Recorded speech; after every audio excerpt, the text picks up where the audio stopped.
નમસ્કાર, નવનિર્માણ ન્યૂઝમાં આપનું સ્વાગત છે.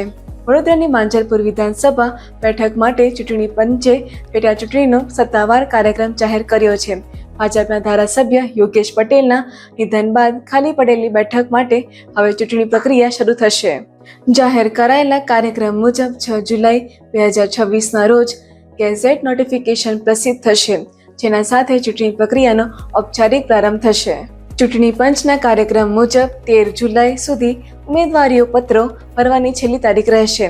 ત્યારબાદ 14 જુલાઈએ ઉમેદવારી પત્રોની ચકાસણી હાથ ધરાશે, જ્યારે 16 જુલાઈએ ઉમેદવારી પરત ખેંચવાની છેલ્લી તારીખ રહેશે. ઉમેદવારોની અંતિમ યાદી જાહેર થયા બાદ ચૂંટણી પ્રચાર તેજ બનશે.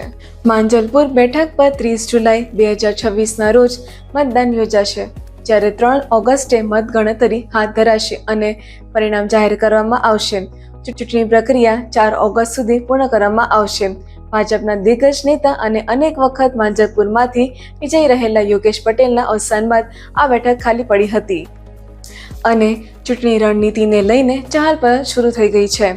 ચૂંટણી પંચ દ્વારા કાર્યક્રમ જાહેર થતાં જ આચારસંહિતા અમલમાં આવી ગઈ છે અને જિલ્લા ચૂંટણી તંત્ર દ્વારા મતદાનની તૈયારીઓ પણ શરૂ કરવામાં આવી છે. હવે સૌની નજર ઉમેદવારોની જાહેરાત અને માંજલપુરમાં ચાલનારા ચૂંટણી જંગ પર કેન્દ્રિત થઈ ગઈ છે.